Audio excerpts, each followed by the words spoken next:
fosse ainda pior, né? Na variação mensal 29,2% e na base anual 33,1%. De qualquer maneira, isso é importante frisar. Se a indústria estivesse muito bem, a pleno vapor, com todas as suas vagas ocupadas ou próximo disso, produzindo e vendendo bem, exportando bem, então, é claro, ela sofreria os efeitos da pandemia, haveria, obviamente, uma queda na produção industrial, mas seria algo cuja recuperação não demandaria muito tempo e muito esforço. O problema é que o Brasil já vinha sofrendo um processo de desindustrialização. Isso é muito grave. O mundo tem mais de 200 países, não é? E, no entanto, menos de 30 são considerados, de fato, industrializados. O Brasil é um deles. O Brasil começou a desenvolver sua indústria de maneira forte, sustentada, com a Companhia Siderúrgica Nacional, ou seja, a indústria de base, ainda com Getúlio Vargas. E no governo Juscelino, há um forte impulso para a indústria de bens de consumo, inclusive automóveis, como sabemos, né? Então, o Brasil e a América do Sul, de uma maneira geral, que apenas importavam, quando podiam, produtos europeus industrializados, até vaso sanitário era importado no século XIX. O Brasil não produzia nada disso. E, no entanto, do início dos anos 40 do século passado até a década de 80, o Brasil teve um crescimento industrial excepcional, com diversificação industrial. Não era só a indústria do petróleo, ou só a indústria de veículos, ou só a indústria de eletrônicos. O Brasil teve diversificação. Houve erros consideráveis, né, Ronald? Inclusive a reserva de mercado, no caso da informática, como eles diziam na época, né? A reserva de mercado para informática. Isso jogou o Brasil no atraso e tornou os produtos mais caros aqui dentro. E a indústria brasileira, ela convive com um sistema tributário insano. Aliás, não só ela. Todos os brasileiros, inclusive o trabalhador assalariado, ele convive com um sistema tributário insano. Basta lembrar que não há correção da tabela do imposto de renda para valer. Mas tem ajustezinhos e tal, mas correção, ou seja, tornar correto, isso não acontece desde 1996, quando Fernando Henrique cometeu o erro de deixar de corrigir a tabela. E todos os seus críticos chegaram ao poder, inclusive no governo Lula, depois do governo Dilma, e ninguém fez a correção da tabela. E ela continua sem ser feita. Continua sem ser feita. No ano passado, naquela entrevista em que o Bolsonaro conversou conosco e falou sobre Sérgio Moro no Supremo, ele também falou sobre esse assunto. E disse que era preciso fazer alguma coisa. Nada foi feito, até porque imediatamente o Paulo Guedes disse que era inviável corrigir a tabela. E a indústria, o comércio, a agricultura, os trabalhadores assalariados, quem produz, quem trabalha é punido pela política tributária brasileira, pelo insano sistema tributário brasileiro. E isso não muda. Então a indústria foi se enfraquecendo, perdendo mercados, na medida em que, como dizia Joelmir Betting, o Brasil exportava impostos, né? E, portanto, perdia competitividade. Algumas mudanças foram feitas, a Lei Candir ajudou um pouco, mas, de qualquer maneira, com a globalização, o que aconteceu? Se antes você tinha a divisão do trabalho, né? Aquilo que foi analisado pelo Proudhon, pelo Marx, e, na verdade, antes, no final do século XVIII, Adam Smith já falava na divisão do trabalho, hoje você tem a divisão da produção. Então, um país, ele fala, bom, isso aqui eu vou produzir e vou ser competitivo, eu vou produzir só isso aqui e aquilo ali, e vou importar o restante. O problema é que numa crise como essa, primeiro, você percebe que passa a depender de um ou dois países para importar produtos, por exemplo, no combate ao coronavírus, né? Meio mundo percebeu que 90% da produção de certos equipamentos, 90% estava na China. E mais do que isso, com essa divisão do trabalho, quem é capaz de produzir com maior produtividade e com menor custo, acaba ganhando mercados. E o Brasil perdeu o mercado e o mercado interno brasileiro foi inundado, invadido por produtos principalmente feitos na Ásia, não só na China. Hoje você tem no Laos, no Vietnã, no Paquistão, na Índia, produtos feitos na Ásia a um custo muito baixo e que inundam o mercado global. Então a indústria brasileira já sofria duramente com um sistema tributário ridículo, insano, que o Congresso Nacional nunca foi capaz de reformar e agora faz um debate, como disse aqui o Delfim Neto, que é muito mal feito, feito em cima da perna, sem ouvir especialistas e provavelmente transferindo ônus de um setor para o outro. O setor de serviços está muito preocupado. Então, além de punido pelo setor tributário, pelo sistema tributário, a indústria brasileira, ela, com a internacionalização da economia, ela perdeu muito.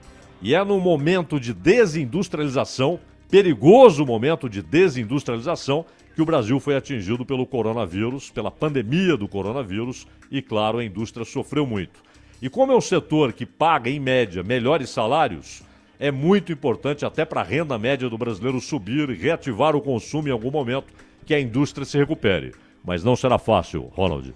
Zaidan, boa tarde para você. Zaidan, só complementando, a gente teve no mês passado o resultado desse mix de produção versus venda da indústria automotiva citada por você, com um número absolutamente acachapante de 99% na redução dos negócios. 99% na redução dos negócios. Não tem milagre, você já disse, Zaidan, mas é congresso atrás de congresso, legislatura atrás de legislatura, que esse nó não é desatado e parece que a gente não tem um horizonte muito claro do que vem pela frente. Essa legislatura seria capaz, o que movimento precisa haver para mudar algo nessa legislatura e, por exemplo, na área tributária, algo ser feito de verdade?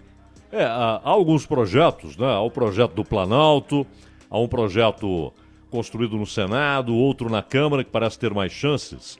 Mas o setor de serviços, inclusive de transportes, Ronald, tem denunciado que, na verdade, a reforma proposta ela vai transferir ônus do insano sistema tributário brasileiro da indústria, e aí ela poderia ser favorecida, porém, não seria uma mudança de política capaz de garantir um ambiente saudável do ponto de vista tributário para quem trabalha e para quem produz. Seria uma transferência de ônus. E aí o setor de serviços seria duramente atingido, que é o que gera mais empregos.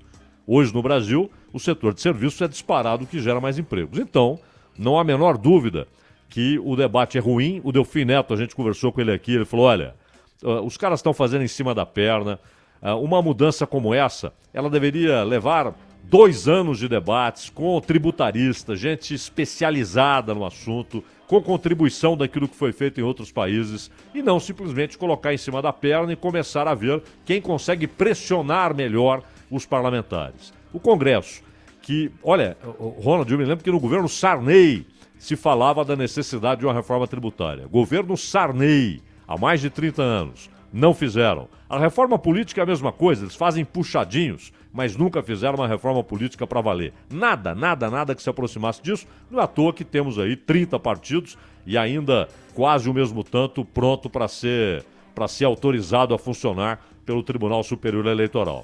Então, o Congresso Nacional é muito devagar e agora, claro, com o problema do coronavírus, tudo isso foi adiado, inclusive a mudança no sistema tributário. Agora, só vale notar um aspecto com relação à indústria.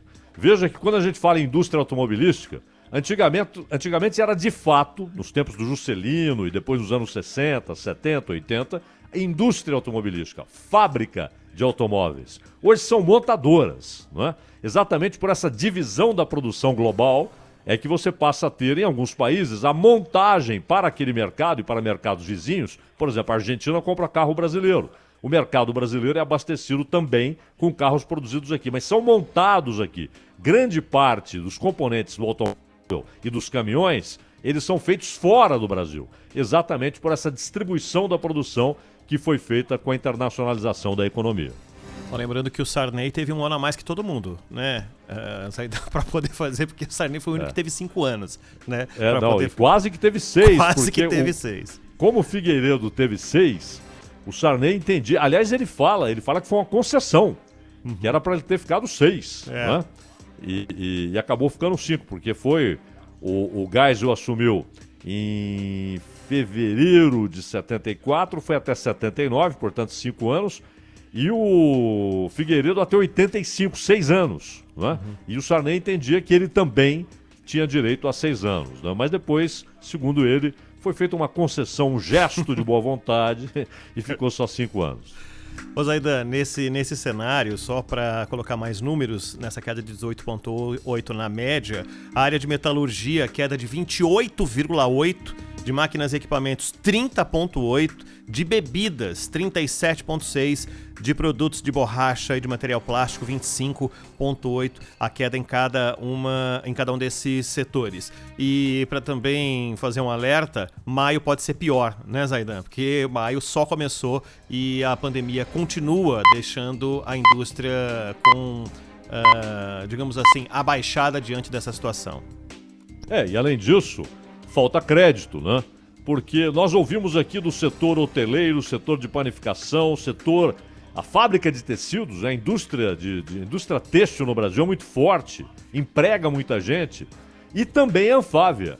E todos eles, ou seja, mesmo a Anfávia, poderosa, forte, mesmo a Anfávia está dizendo não tem crédito. E olha aqui, nós tivemos aquele anúncio do Roberto Campos Neto, dizendo que o Banco Central havia feito o movimento para que mais de R$1 trilhão fosse colocado à disposição dos bancos para o fornecimento de crédito mais barato. E, no entanto, quem foi bater à porta dos bancos encontrou exigências pesadas e juros mais altos e prazos mais curtos.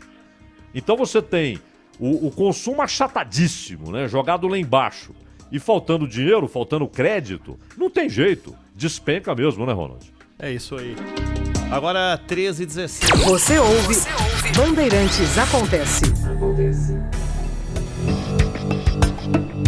Numa seara não idêntica, mas parecida, os chineses aceleram reformas políticas agrícolas para aprimorar o abastecimento. Segundo o pesquisador da Embrapa, Mário Alves Seixas, a afirmação é de que o que acontece na China no Covid-19 é uma preparação do que vem por aí. Isso pode ser um desafio para o agronegócio brasileiro. Uma China mais preparada significa uma China comprando menos do Brasil e aí sim, colocando um empecilho gigantesco nas negociações da balança comercial, Zaidan. Isso pode ser um gigantesco prejuízo para o Brasil? Bom, antes de mais nada, eu até queria propor aqui, ao vivo, Ronald e Gabriele, que qualquer dia a gente ouvisse gente da Embrapa e do Instituto Agronômico de Campinas, porque esses caras fazem um trabalho extraordinário e muitas vezes sem o apoio necessário. Eles são bons demais. Boa. Então é sempre bom a gente acompanhar as pesquisas feitas pela Embrapa, os levantamentos e análises feitas pelos pesquisadores da Embrapa. Esses caras são muito competentes. Ô Ronald, a China vai depender por muito tempo da comida produzida no Brasil. A China tem, a rigor, 10% do seu território, que é maior que o brasileiro, né? A China tem mais de 9 milhões de quilômetros quadrados, é o terceiro maior país do mundo. A Rússia tem 17 milhões, é uma enormidade, o dobro do Brasil, né? 17 milhões de quilômetros quadrados. Depois o Canadá, com pouco menos de 10 milhões de quilômetros quadrados, e aí a China. Só que desse território gigantesco chinês, só 10% de fato é agricultável. Só 10% do território. Porque há desertos rochosos, é muito difícil produzir em algumas regiões da China. E além disso, é uma população que se aproxima de 1 bilhão e 400 milhões de pessoas. Então não é fácil alimentar toda a China. É o caso da Índia, não é fácil alimentar toda a Índia, né? E é bom lembrar que no caso da Índia, há o fato de que eles não comem carne bovina. Então você tem, grande parte da população, é óbvio, né? Não é todo mundo. Os mais de 100 milhões de muçulmanos que vivem na Índia comem carne bovina, mas não comem carne suína, por questão religiosa, e os hindus não comem carne bovina. Então há restrições, mas é mais de 1 bilhão e 300 milhões. E a Índia, inclusive, deve passar a China, porque lá não há nenhum programa de controle de natalidade, ao contrário da China. Então, a China precisa de muita comida. E mais, não só comida para 1 trilhão e 400, cerca de 400 bilhões de chineses, 1 bilhão e 400 milhões de chineses, mas também para milhões de animais. Vocês estão lembrados que no ano passado, uma gripe muito forte matou cerca de 300 milhões de suínos na China. Olha o tamanho do rebanho dos caras. Mais de 300 milhões de suínos morreram por causa de uma gripe que se deu lá no território chinês. E aí o que eles fizeram? Eles diminuíram um pouco a compra de soja, que era usada na alimentação dos porcos, e começaram a importar diretamente carne suína. E onde eles buscaram carne suína preferencialmente, Ronald? No Brasil. Então, o Brasil tem uma capacidade agrícola que é uma coisa formidável. E mais, o Brasil é capaz de aumentar muito a sua produção agrícola sem expansão territorial. Ou seja, sem necessidade de avançar sobre novas áreas. Simplesmente aumentando a produtividade, com mais racionalidade. Aliás, o Brasil tem a safrinha. Você encontra, por exemplo, em pleno inverno no sudeste brasileiro, você tem safra de milho e safra de feijão, é a safrinha. Não produz só no verão. O Brasil tem uma capacidade agrícola gigantesca. O problema é que o agricultor brasileiro, assim como outros setores, ele sofre com a incompetência do Estado. Estradas ruins, porque não tem ferrovia. O Brasil deveria ser cortado por ferrovias. Há pouca ferrovia a serviço do escoamento da produção. A produção no Brasil ela é escoada basicamente por rodovias, por caminhões. E em estradas ruins, você tem muitas vezes perda de parte do produto. Então o sujeito está lá levando uma carga, você tem uma fila de caminhões levando soja. Na minha época, quando eu trabalhei em roça, o caminhão levava 30 toneladas. Hoje eles levam muito mais. Só que aí você chega... Até porque conectaram os caminhões, né, Zaidan? Conectaram os caminhões. E aí, Ronald, você chega, a ponte caiu. A ponte caiu. E aí o sujeito tem que dar uma volta de 200, 300 quilômetros, porque aquela ponte caiu. E levam 2, 3 anos para arrumarem a ponte. Eu me lembro que no Japão, quando houve aquele tsunami, até o UOL trouxe 2 fotos. Uma estrada completamente destruída pelo terremoto. Uma semana depois, na verdade 5 dias. 5 dias depois, a mesma estrada perfeita. No Brasil, os caras levam 2, 3 anos para reconstruir uma ponte, estrada esburacada, assaltos nas estradas. Outro dia, o pessoal do setor de transportes disse pra gente que 60% do gasto do setor de transporte é com segurança, porque tem muito assalto, estradas ruins. A coisa não é fácil. Além disso, você tem muitas vezes o custo do sistema portuário, que é muito alto. Então, no Brasil, quem produz, quem trabalha é punido pela incompetência do Estado por intermédio do custo Brasil provocado pela incompetência do Estado. Mas o Brasil é formidável na produção de alimentos e a China, por muito tempo, vai depender da comida produzida no Brasil. Claro que ela tem alternativas. Se ela voltar às boas com os Estados Unidos, provavelmente vai comprar muito mais soja dos Estados Unidos. Isso vai afetar a exportação brasileira de soja. Mas ela importa milho, aliás, ela importa não só comida, importa também minério no Brasil. O grande cliente da Vale é a China. E essa rota da seda é um movimento imperialista chinês. A China hoje tem forte presença na África, na Ásia, é óbvio. Hoje você tem empresários chineses que adquiriram, por exemplo, indústria de alta tecnologia em Israel e indústria de laticínios em Israel. Então também na Ásia Ocidental, ou seja, ali no Oriente Próximo, às margens do Mediterrâneo. Na África, a presença chinesa é extraordinariamente forte, inclusive na África subsaariana, e ela quer entrar, já entrou, mas quer entrar para valer na América do Sul. E você não tem grandes negócios na América do Sul se você não tiver presença no Brasil. Então a China quer ter presença no Brasil. Agora, é preciso sempre olhar o custo desses movimentos. O Brasil não pode sofrer com a sua falta de industrialização, com a sua desindustrialização e tem de garantir o mercado chinês para o seu produto agrícola. Caso contrário, daqui a pouco a América do Sul voltará ao seu status do século XIX. Vai exportar só comida e minério e importar produto industrializado. Até porque a distância de 16 mil quilômetros daqui até a China, isso falando em linha reta, né? Não falar pelas rotas, seja lá por qual mecanismo o alimento vai se transferir para lá. Qualquer coisa mais perto da África Meridional ou dos vizinhos asiáticos, vai ser muito mais barato levar essa comida para lá, né, Zaidan? Sem dúvida. Agora, é como dissemos aqui, Ronald, não conseguirão substituir o Brasil como grande fornecedor, pelo menos a médio prazo. A capacidade do Brasil de produzir alimento de qualidade e a um custo bom para o comprador é extraordinária. O Brasil, é bom lembrar, o celeiro do mundo Os Estados Unidos foram o celeiro do mundo em algum momento. A Argentina teve uma presença extraordinária depois da Segunda Guerra. Isso enriqueceu a Argentina, ela chegou a ficar entre os 5 maiores PIBs do mundo. Depois, inclusive com políticas erradas do Perón, o sistema previdenciário que ele implantou, a Argentina quebrou, veio a ditadura militar, que além de assassina lá na Argentina, ela foi incompetente e corrupta, e depois os governos ruins e incompetentes um atrás do outro. Né? É incrível como também na Argentina há uma facilidade de se produzir governos ruins, é como aqui. Aqui em série e lá também.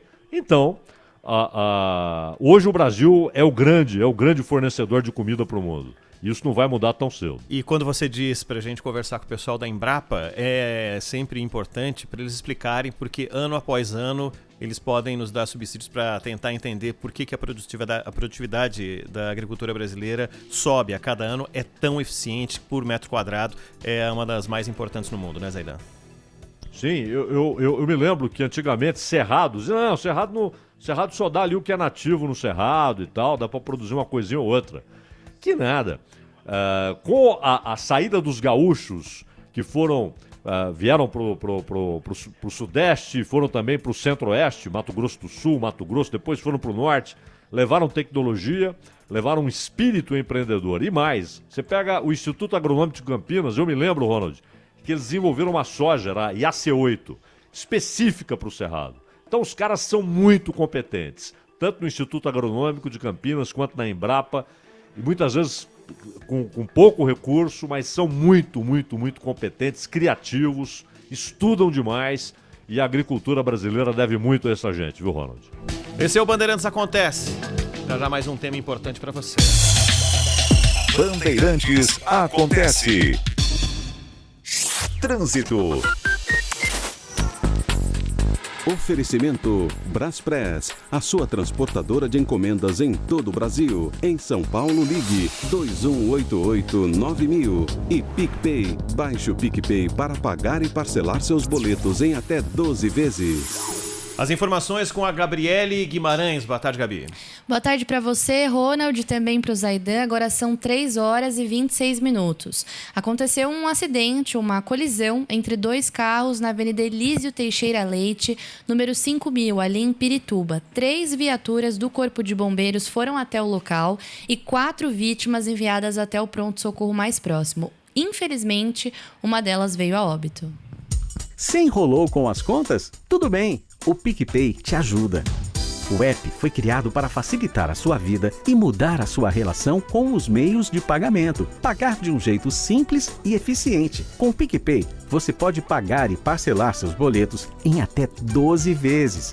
Quer ter mais tranquilidade e tempo para pagar? Garanta essas vantagens e muitas outras que você só tem com o PicPay. Baixe agora e aproveite. PicPay. Pra se manter conectado, pode contar com a gente. Fique ligado, Sil, sempre presente. Sil, energia que se renova. Sil, todo mundo aprova. Conectada com o futuro. Sil, toda cidade tá ligada. Sucesso em toda parada. Tecnologia na sua casa. Sil, fios e cabos elétricos Sil, conectada com o futuro. 2020. Os valores olímpicos estão no ar. Como nunca na história recente, a amizade e solidariedade com os idosos e outros grupos de risco. O respeito pelos que trabalham com atendimento ao público e a excelência dos sistemas e dos profissionais da saúde ocupam todo o pódio. Nós que acreditamos nestes valores, que adoramos a Olimpíada e dedicamos esforço em coberturas reconhecidas e premiadas, abrimos nossos microfones todos os dias com o apoio dos nossos patrocinadores para noticiar e prestar serviço. Estamos contando os dias para o triunfo da ciência e a volta da convivência natural. Apoio Grupo Souza Lima. Eficiência em Segurança e Serviços. Trânsito. Oferecimento Braspress, a sua transportadora de encomendas em todo o Brasil. Em São Paulo, ligue 2188-9000. E PicPay, baixe o PicPay para pagar e parcelar seus boletos em até 12 vezes. Agora são 3 horas e 29 minutos. Trânsito bastante intenso no cruzamento da Avenida Nossa Senhora do Sabará com a Avenida Interlagos. Isso porque obras de recapeamento estão sendo realizadas ali na região. Por isso, o motorista encontra bastante dificuldade, especialmente na Sabará, no sentido da Pedreira. Cães e gatos preferem, e a gente sabe o que eles querem. A comida predileta dos nossos amigos é Magnus. Magnus, todo mundo gosta. Magnus, o meu cão adora. Todo mundo gosta. Magnus, a minha gata prova. Todo mundo gosta. Magnus, de sabor, a Magnus entende. Magnus, Magnus. Para ajudar os brasileiros que vão precisar entrar ou se recolocar no mercado de trabalho, o governo federal, por meio do programa Novos Caminhos, do Ministério da Educação, investiu em milhares de vagas de cursos à distância. Cursos gratuitos, de qualificação profissional, oferecidos por instituições públicas parceiras. Saiba como se candidatar a uma vaga em portal.mec.gov.br. Ministério da Educação, Governo Federal, Pátria Amada Brasil. Sempre se reinventando, evoluindo para transportar melhor. Produtos farmacêuticos, e-commerce, rodoviário, internacional. E pela Aeropress, Vai de avião. Braspress, a sua transportadora de encomendas em todo o Brasil e Mercosul. Você ouve Bandeirantes Acontece.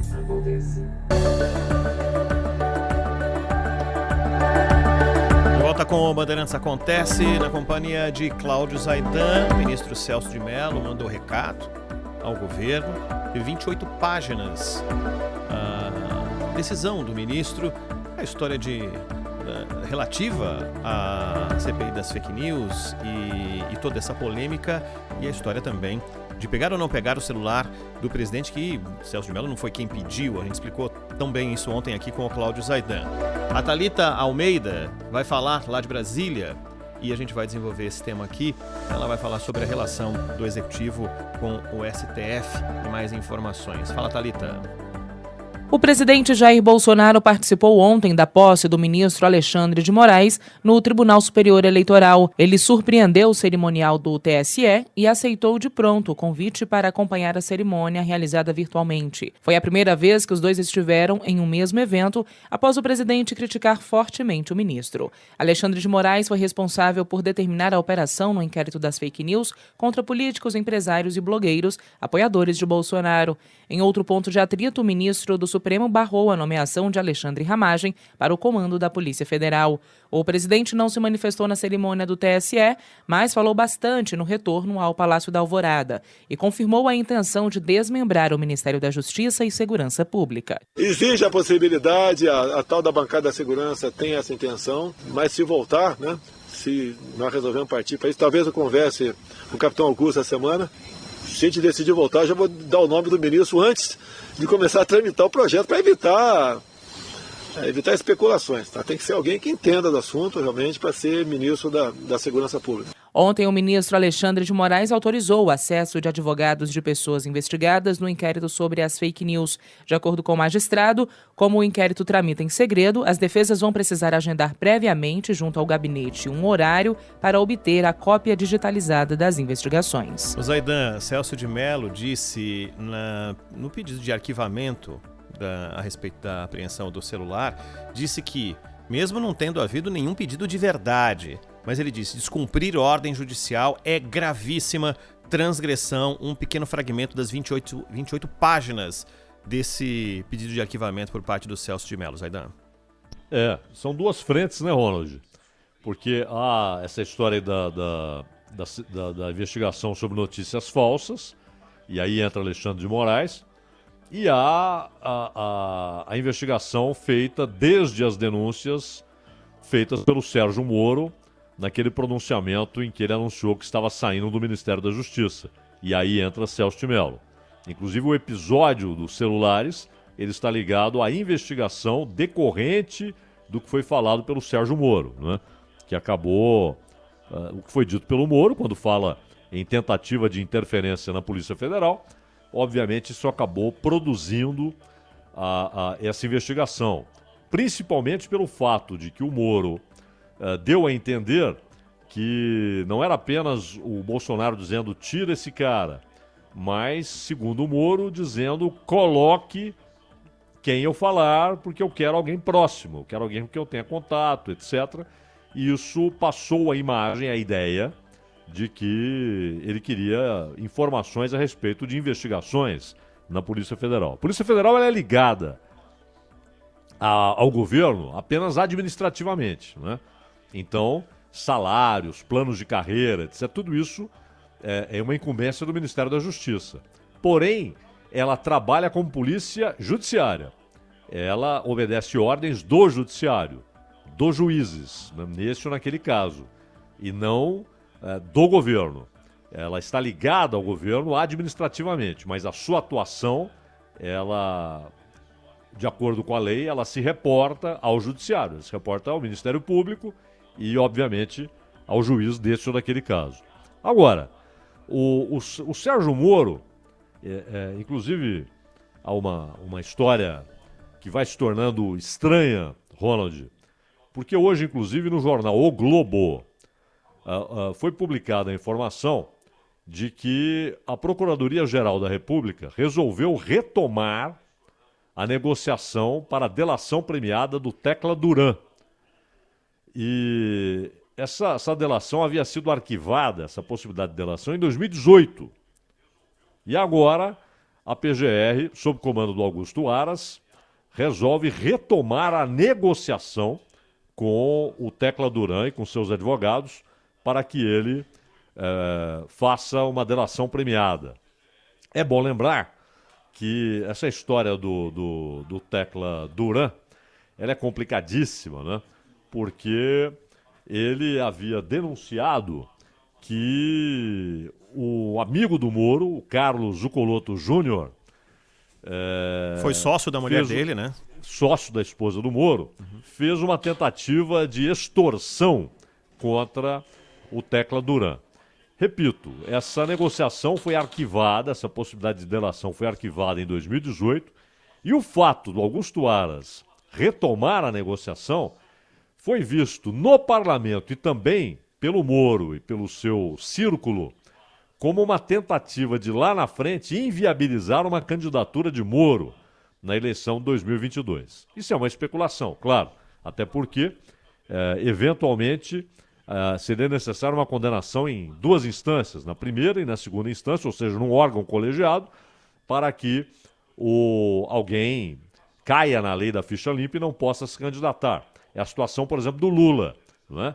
Porque foi decidido pelo Supremo que ele não poderia ficar preso por causa de uma condenação em segunda instância, mas o Supremo não anulou a consequência da lei de ficha limpa, aliás, assinada pelo próprio Lula, e que determina que quem é condenado já em segunda instância se torne inelegível por um período. E por isso o Lula não pôde concorrer em 2018, porque ele foi condenado em segunda instância, então ele cai na lei de ficha limpa.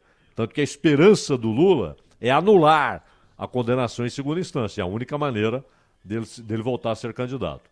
Mas, de todo modo, Celso de Mello não gosta de Bolsonaro, o Bolsonaro não gosta de Celso de Mello, e o Celso de Mello, eu acho que ele avança sinais, né? Aquela história lá de comparar esse período brasileiro com o período alemão em 1933, quando Hitler sobe ao poder eleito, me parece um negócio sem propósito, né? Mas aquilo você não pode dizer, não, é só uma conversa ali de WhatsApp, uma opinião pessoal. Agora, muitas vezes ele tem dito publicamente, ele tem feito ataques frontais e diretos, indo além do que deve ir um juiz.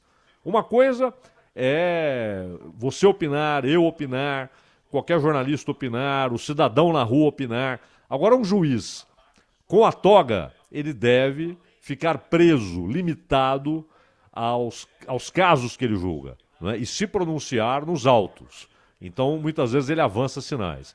Acho que o Bolsonaro conta as horas para a aposentadoria do Celso de Mello, marcada para novembro. O Alexandre de Moraes não, esse, se não havendo nada, ele fica aí mais muitos e muitos e muitos anos, é muito jovem ainda, tem muito tempo ainda de Supremo.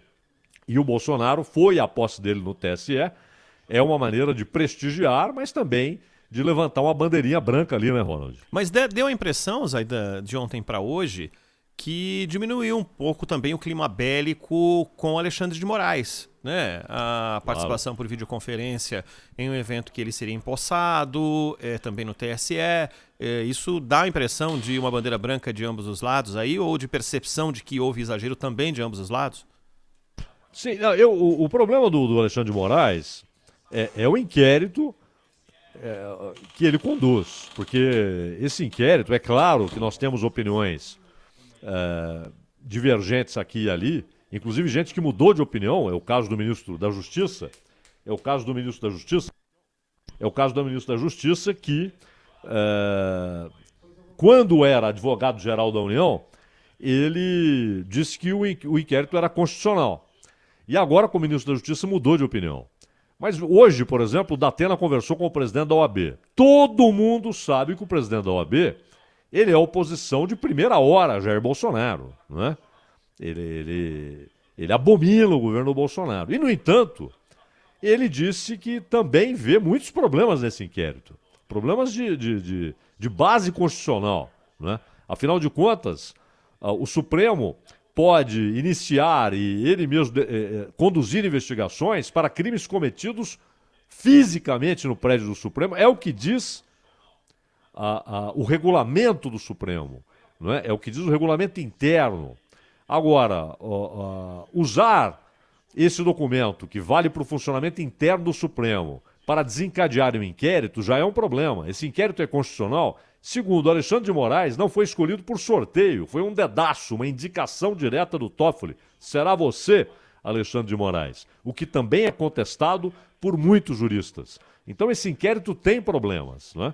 Agora, além disso, qual é o mote desse inquérito? O que ele investiga de fato? Porque ele começou a atirar para vários lados, né? Usando a capa, o pano de fundo do combate às notícias falsas, ele passou a agir em diversas direções. Também isso é problemático do ponto de vista constitucional e jurídico. Então o problema do Alexandre de Moraes me parece a origem desse inquérito, que é muito problemática e contestada por juristas de primeira linha, até por gente que se opõe frontalmente ao governo Bolsonaro. Agora, ele me parece muito mais maleável. Eu acho que no trato ali, o fato do Bolsonaro ter prestigiado a posse dele pode ser encarado como uma bandeira branca que ele aceitou. E talvez a relação seja menos tensa. Agora, com o Celso de Mello, não.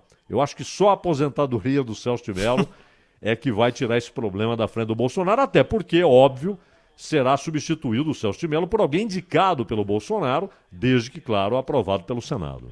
O Zaidan, saiu da pauta do Senado exatamente o projeto 2630 de 2020, que trata aí das fake news. Não era pelo contrário, para o negócio estar andando com mais volúpia nesse momento, ao invés de sair da pauta?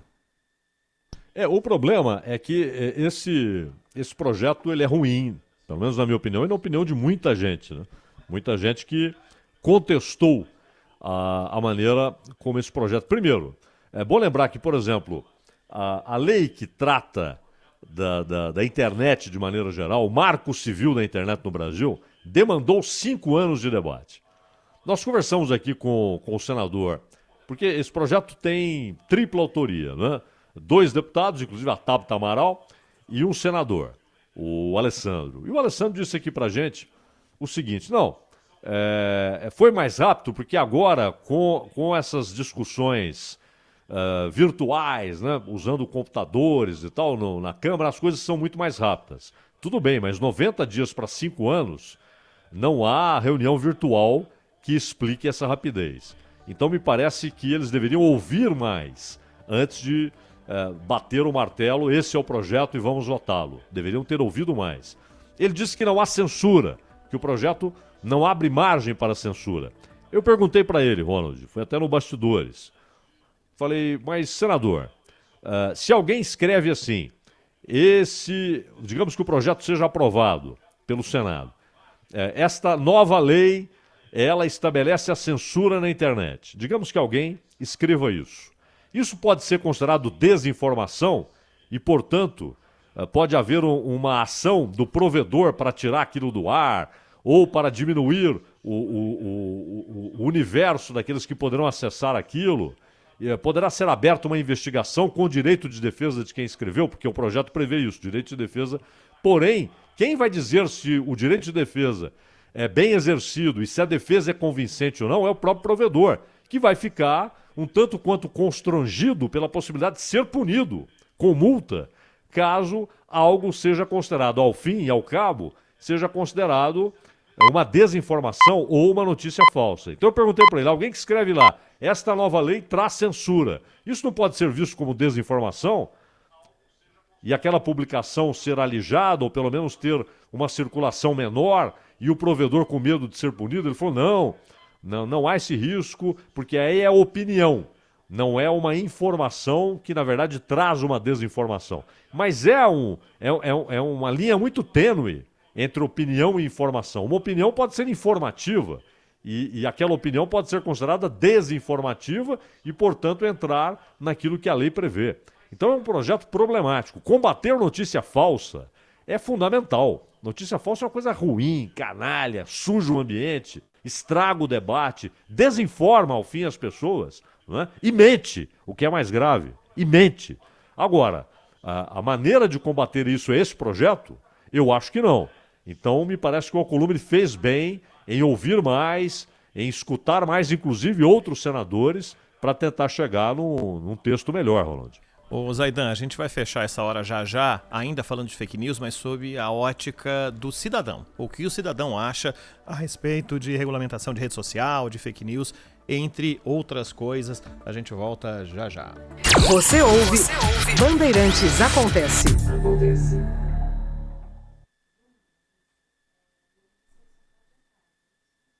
Trânsito. Oferecimento Braspress, a sua transportadora de encomendas em todo o Brasil. Em São Paulo, ligue 2188-9000. E PicPay, baixe o PicPay para pagar e parcelar seus boletos em até 12 vezes. Horas e 46 minutos. A rua Francisca Miquelina está interditada entre as ruas Aguiar de Barros e Santo Amaro, na região do Bela Vista, região central aqui da cidade. Essa interdição vai até às 8 da noite e, de acordo com a CET, é para serviços de estacionamento de guindaste e içamento de materiais. Pavê e pudim, chipom, patim. Risoto, estrogonofe, chipom, risofe. Bolo e brigadeiro, chipom, boleiro. Combinar pra chipar com Italac. Sabor e qualidade lá em casa tem. Creme de leite Italac também mistura. Pra bolo e leite condensado. Italac na receita pra ficar tudo chipado. Sabor e qualidade Italac tem. Se chipou no sabor lá em casa tem Italac. Se liga na Dica Sil. Na hora da obra, queremos economizar, mas fique atento, o barato sai caro. A Sil tem certificação nacional e internacional, sendo sinônimo de qualidade entre os especialistas. Fios e cabos fora de norma podem custar menos, mas geram desperdício de energia que será cobrado na sua conta de luz. Fios e cabos elétricos Sil, conectada com o futuro.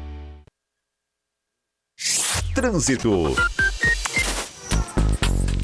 Oferecimento Braspress, a sua transportadora de encomendas em todo o Brasil. Em São Paulo, ligue 2188-9000. E PicPay, baixe o PicPay para pagar e parcelar seus boletos em até 12 vezes. 3 horas e 48 minutos. Rodovia Anchieta com bastante congestionamento no sentido litoral, do quilômetro 39 até o 44. Esse congestionamento se deve ao excesso de veículos pesados em direção ao Porto de Santos. Bandeirantes Acontece.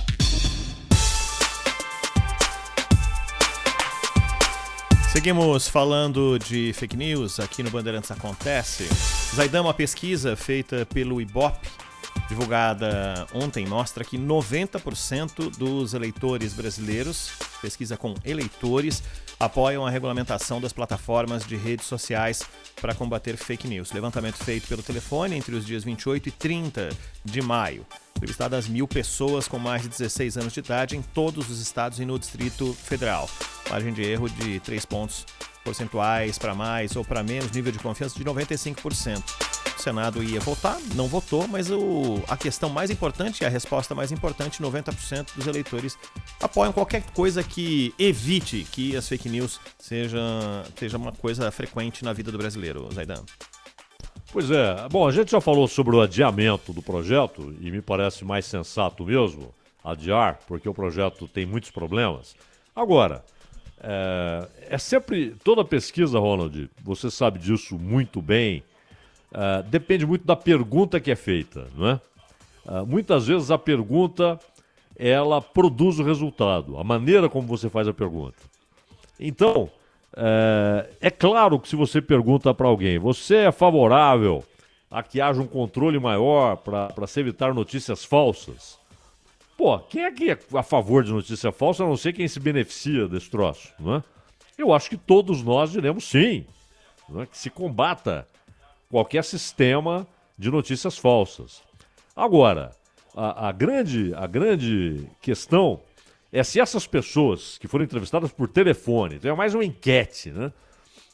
Mas, de qualquer maneira, é importante saber se essas pessoas estavam ratificando, apoiando este texto que chegou ao Senado.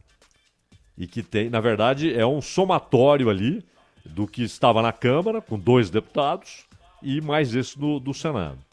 Elas conhecem o texto? Elas aprovam o texto que elas conhecem? Ou elas apenas aprovam a ideia? Combater notícias falsas, inclusive responsabilizando provedores. Então é preciso saber que pergunta foi feita e o quanto as pessoas estão informadas a respeito desse projeto. Então pesquisa, muitas vezes você produz um resultado.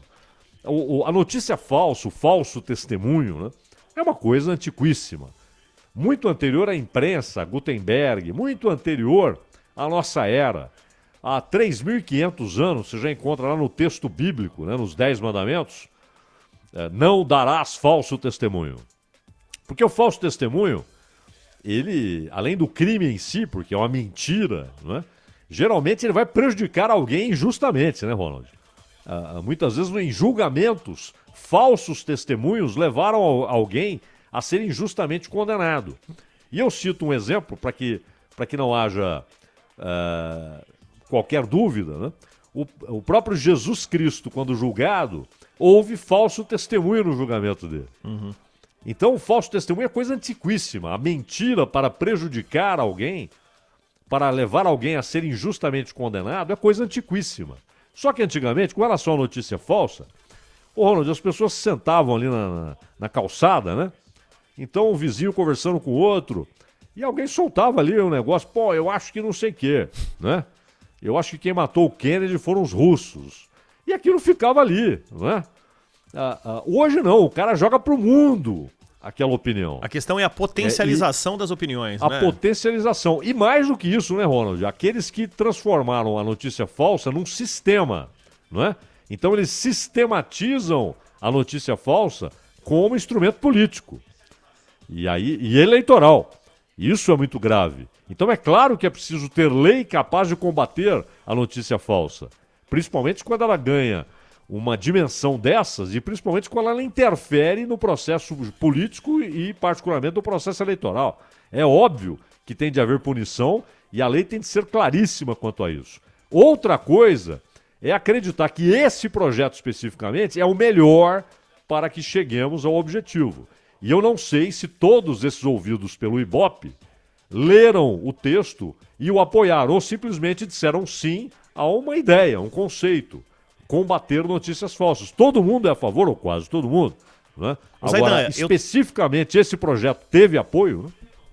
Eu tenho alguns dados dessa pesquisa, vamos ver se de alguma forma atendem exatamente isso que você está falando. Foram feitas algumas perguntas relacionadas ao comportamento do governo, né? Para 68% dos entrevistados, o governo não está fazendo o suficiente para lidar com notícias falsas e a desinformação na internet e nas redes sociais. Outros 24% acreditam que a atuação do governo tem sido o suficiente e 8% não respondeu exatamente essa pesquisa. Um tipo de pergunta, por exemplo. É necessário exigir que as redes sociais rotulem todos os anúncios e postagens pagas com informações sobre quem pagou por eles? 71% concorda com esse posicionamento e 23% com discordância desse posicionamento. Pois é, quer dizer, você tem algumas perguntas específicas, né? Agora, para mim, o problema central é associar o resultado dessa enquete, desse levantamento, ou pesquisa, né? Que o Ibope diz ter 95% de confiabilidade, a qualquer tipo de informação de que há um apoio de 90% ao projeto, né? Ao projeto específico que está no Senado. Então eu acho que, de fato, as pessoas têm todas as razões para acreditarem que não só o governo, mas também muitos partidos de oposição não querem, de fato, um combate eficaz ao sistema de notícias falsas, a sistematização das notícias falsas, das mentiras. As pessoas têm vários elementos para chegar a essa conclusão. O meu único ponto, Ronald, é que essa pesquisa do Ibope não seja tomada, o seu resultado não seja tomado como um amplo apoio a esse projeto que está no Senado. Uma coisa é ver que não há ações suficientes, nem do governo e nem de parte da oposição. Outra coisa é achar que a solução está neste projeto apresentado ao Senado. Ô Zaidan, para exemplificar claramente o que a gente está falando aqui, pelo WhatsApp, e o nosso WhatsApp, o 99904-8756, as pessoas participam demais com opiniões, com perguntas, com elogios, e a gente está muito feliz pelos elogios que têm sido feitos aqui ao Bandeirantes Acontece, mas acabou de chegar uma encaminhada, né, aquela mensagem encaminhada clássica, dizendo assim: orientação do nosso presidente Jair Bolsonaro. Todos os anti-brasileiros, os partidos vermelhos, planejam realizar manifestações em todo o Brasil. A principal finalidade é a provocação, gerar o descrédito das autoridades e perturbar a ordem. E aí vai a nota como se fosse algo dito, entre aspas, pelo presidente Jair Bolsonaro. Isso, a possibilidade de, num instante, em meio segundo, você tornar isso que você recebeu em algo que milhares receberam, é um dos mecanismos exatamente para multiplicar esse tipo de coisa, né, Zaidan?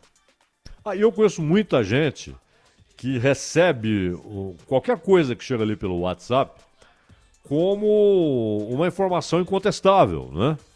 Checada, rechecada, e que é resultado ali de um trabalho de investigação e tal, e portanto não há dúvida quanto àquilo.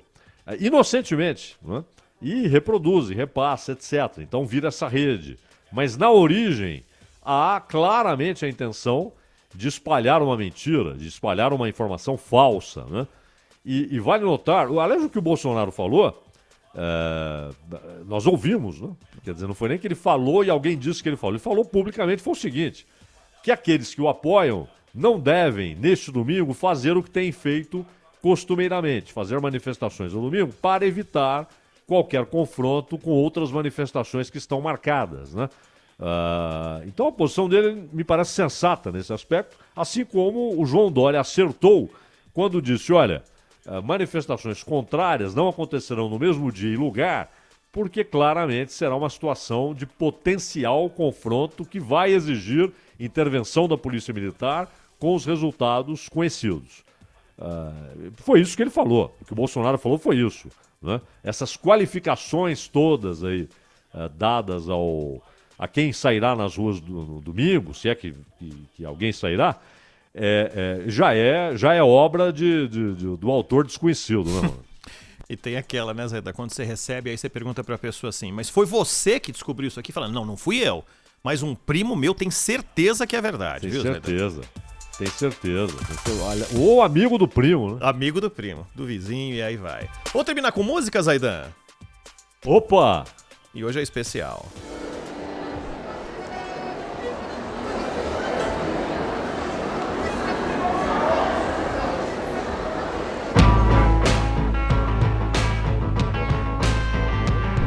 Sgt. Pepper's é o 8º álbum de estúdio da banda britânica Beatles.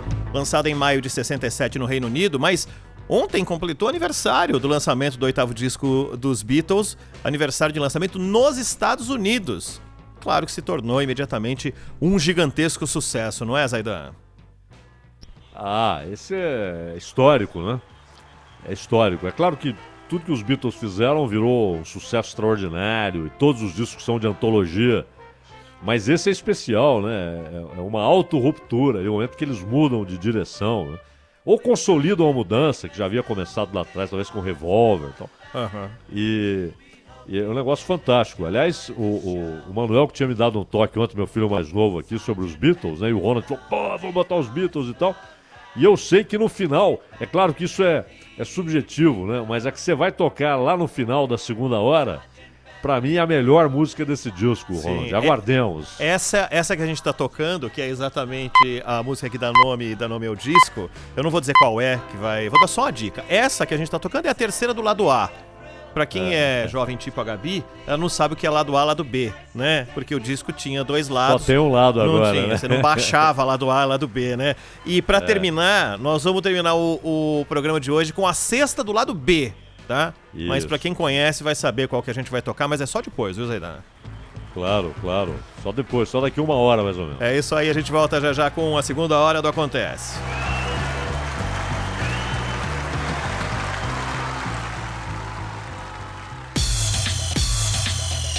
Bandeirantes Acontece. O dia a dia na Braspress é tudo azul, com segurança, rapidez e qualidade.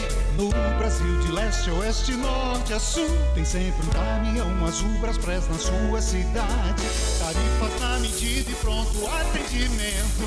Informações em real time com precisão. E pela Aeropress sua encomenda vai de avião. Braspress, a sua transportadora de encomendas em todo o Brasil. Braspress.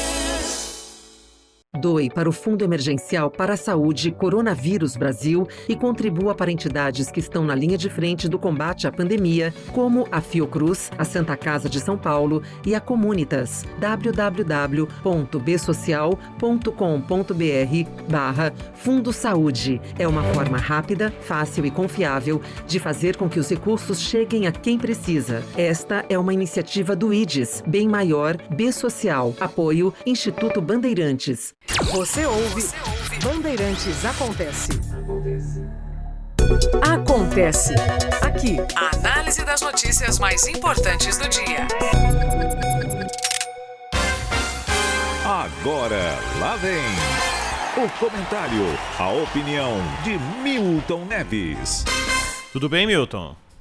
Tudo bem, Ronald Jimenez, Mendo Simon. Boa tarde, Zé. Olha, Zaidan, eu estou entrando no ar. É um provocador eu mesmo. Muito de vocês dois. Eu queria você de pé, posição de sentido e bota a mão no peito, porque eu vou descrever a minha opinião. Opa! Solenemente. Você falou baixinho, né? Você já foi soldado ou não? Aliás, é o seguinte, se puderem aumentar um pouquinho o som do Milton, tá um pouco longe pra mim. Ô Milton, tá me ouvindo bem aí, né? Melhorou, Zaidan? Fala perto do microfone! Isso. Deve estar cortando o cabelo, viu, Zaidan? Alô, Zaidan? Melhorou, Zaidan? Melhorou, agora ficou bom. O negócio é o seguinte, o assunto hoje é o Flamengo. O Flamengo estava mal com o Abel lá, o Mauro César Pereira foi fundamental no feeling dele para a saída do Abel Braga. Inventaram esse português aí que era conhecido só nas beiradinhas lá do pequenininho estado de Portugal, que é, por sinal, um país maravilhoso. O português veio aqui, viu, meio lotericamente ou não, ou na competência dele, ele transformou o Flamengo numa beleza. Foi uma das arrancadas mais impressionantes do futebol, e o título em Lima, no Peru, foi uma das coisas mais incríveis do futebol nos últimos 6 séculos. 1 minuto e meio, 2 gols, perdendo o jogo de 1-0. Entendeu? Agora, tá uma novela que agora resolveram acertar, mas sim, o Flamengo virou refém do cara. O cara pensa que ele é o Zico. Ele só, eu vou renovar para vocês aqui, vou dar uma colher de chá para vocês, entendeu? Mas se certos times da Europa me chamarem, eu chispo daqui e não pago multa. O Flamengo não pode aceitar isso, é humilhante. Pode dar essa condição para ele. Sim, ó, contrato de 1 ano ou de 2 anos, se você resolver romper por um contrato lá, é de time médio, viu? Ninguém que Barcelona, Real Madrid, que ele vive falando aí, ninguém quer ele não. Ele vai ser técnico lá do Bahia, de lá, entendeu? Vai ser técnico do Curitiba. Olha a confusão que você tá arrumando com o time do Bahia, vai falar com o Bahia de lá. São times intermediários do futebol brasileiro. Eu sou Curitiba e sou Bahia nos estados. Eles gostam muito de mim, Mendo. Entendeu? Então, ele não vai pro Bayern de Munique. Ele não vai pro bonzão lá da Inglaterra lá. Qual é que é o bonzão mesmo? Hoje pode ser o Manchester City, o Liverpool. Então, lá na Inglaterra hoje realmente eu capitulei. É o melhor futebol do mundo. Entendeu? Então, o Flamengo tinha que falar pra ele, tudo bem, você pode sair a hora que você quiser com multa X. Mas se o time não engrenar, até porque o senhor já esgotou seu estoque de milagres do ano passado, nunca mais vai ganhar em Lima no Peru daquele jeito. Se você estiver mal, a gente manda você embora, paga uma multa e a gente traz aqui o Givanildo de Oliveira. Pronto. Pô, o Flamengo é muito, falando sério, o Givanildo é brincadeira, mas é o maior clube, é o clube mais importante hoje no futebol brasileiro. O Português montou um time legal, com a diretoria contratando jogadores corretos, coisa que o Palmeiras não vem conseguindo nos últimos 5 anos.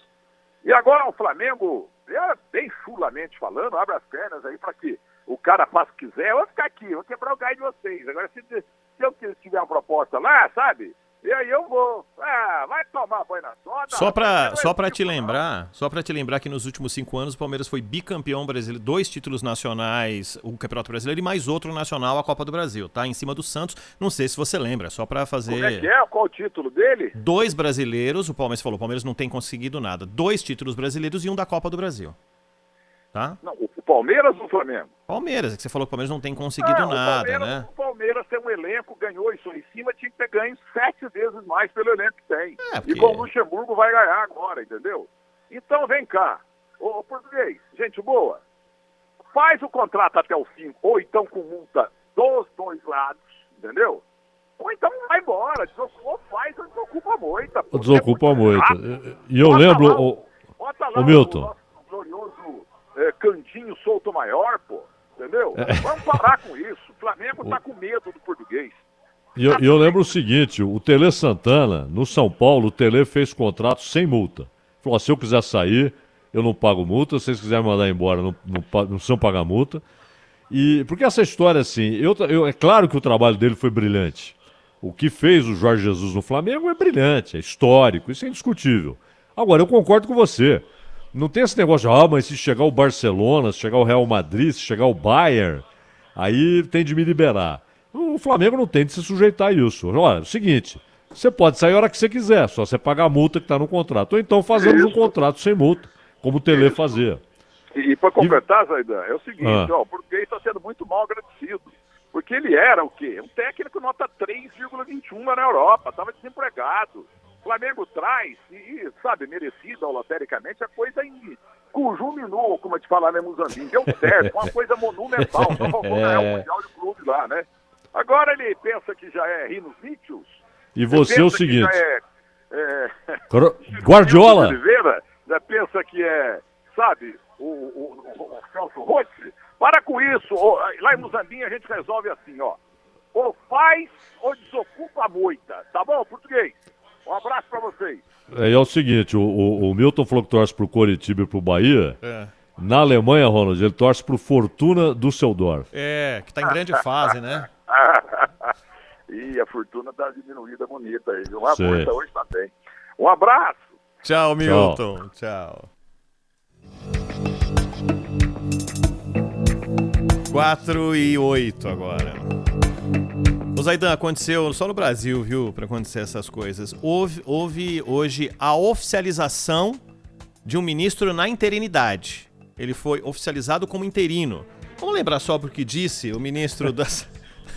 o que disse o ministro interino, hoje oficialmente interino, ministro da Saúde, Eduardo Pazuello, quando assumiu. A palavra inicial que eu gostaria de colocar é que está sendo mais fácil para nós do que para quem começou.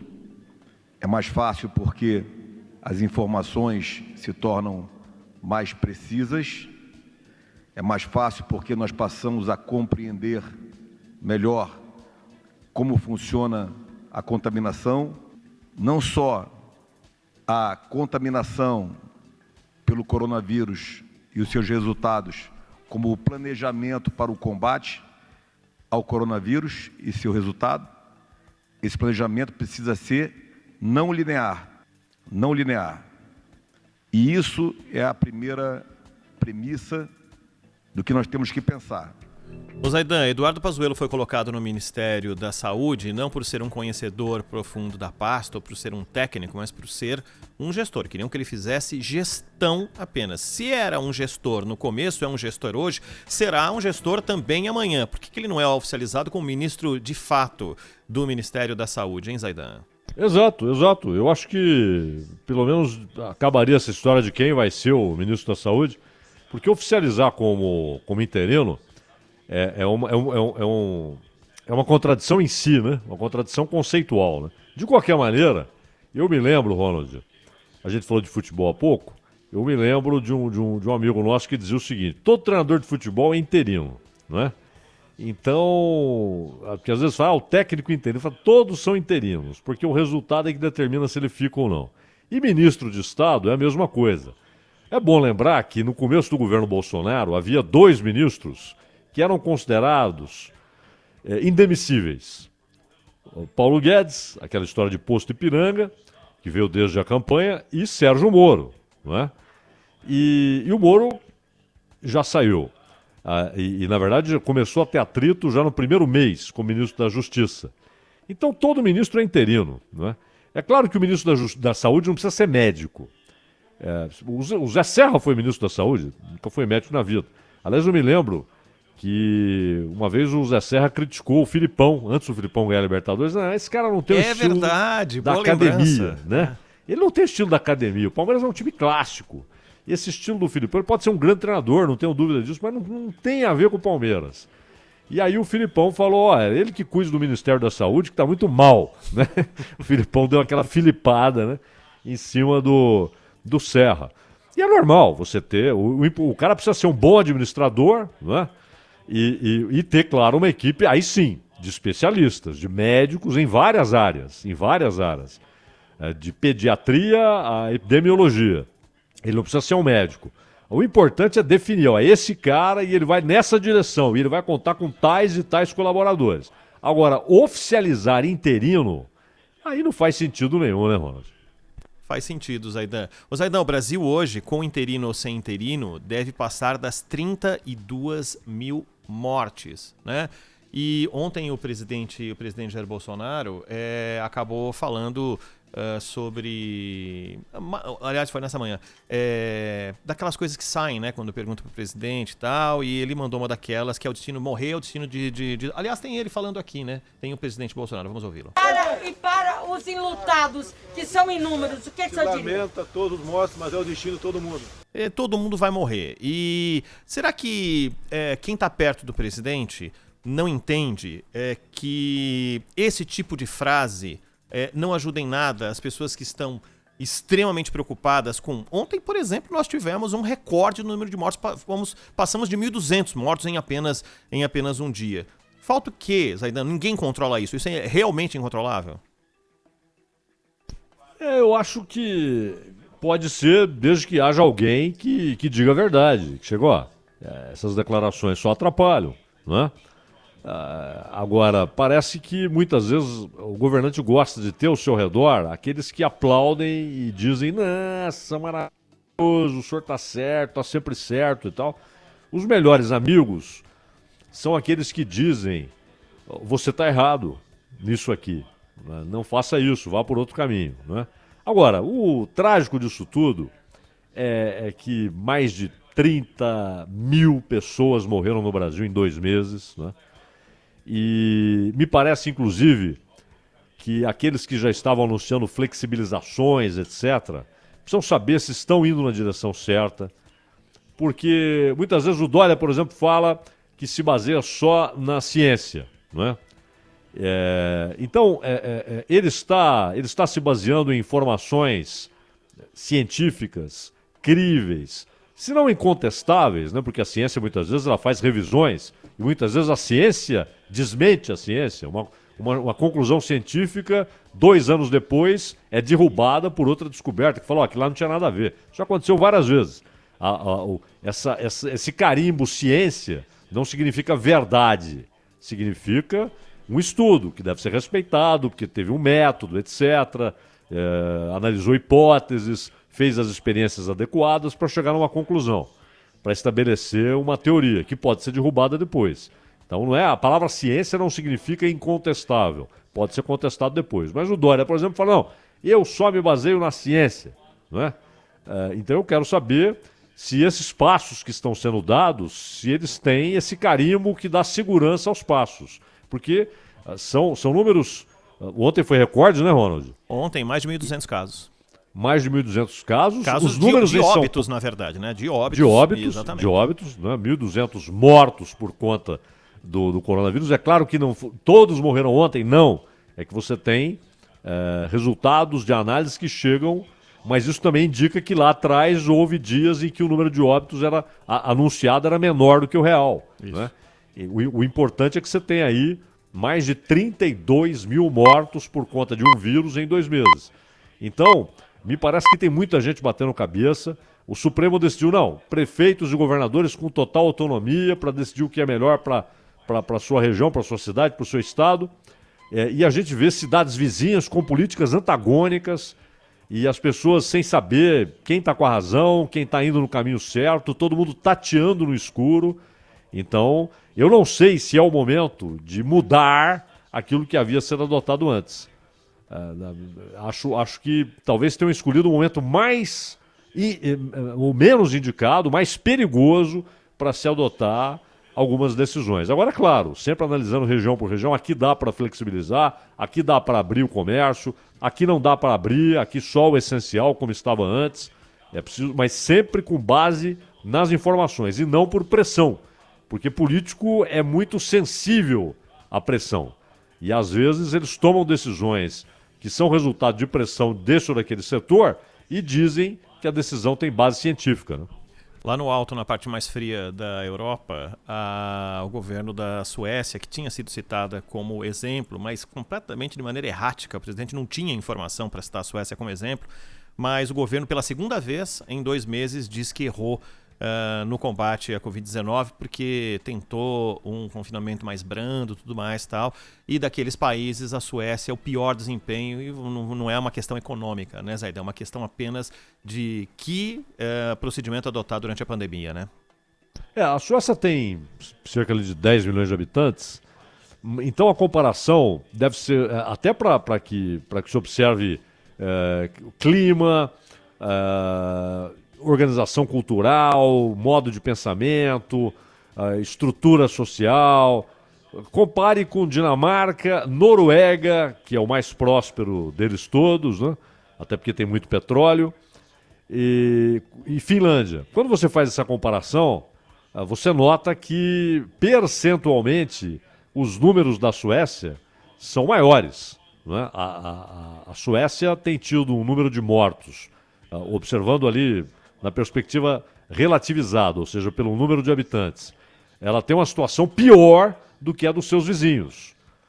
Pior do que a Noruega, Dinamarca, Finlândia. Então, não é à toa que a principal corte sueca já anunciou que vai investigar as decisões do governo sueco, não é, Ronald? É o 5º país no mundo em taxa por 100 mil. A taxa é 43,3 para a Suécia e os países vizinhos, Dinamarca com 9,9, Finlândia 5,8, Noruega 4,4. A disparidade é absurda. Exatamente. Porque aí você tem países com o mesmo clima, né, com uma formação cultural, ou seja, comportamental muito parecida. E os suecos não são daquele tipo que ficam ali se congratulando e abraçando e tal. Não. Eles já têm uma distância natural nas relações do dia a dia. Mas os números mostram que houve erros graves, né, Ronald? Erros graves. Ô Zaidan, já tem um outro problema mais próximo da gente, é na América Latina, é a Venezuela. Tem entrevista aqui, a gente já volta, tá bom? Claro. Agora 4h16. Bandeirantes acontece. Trânsito. Oferecimento Braspress, a sua transportadora de encomendas em todo o Brasil. Em São Paulo, ligue 2188-9000.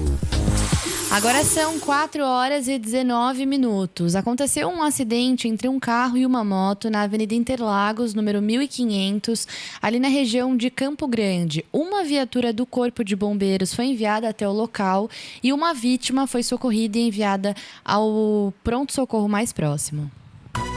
Pra se manter conectado, pode contar com a gente.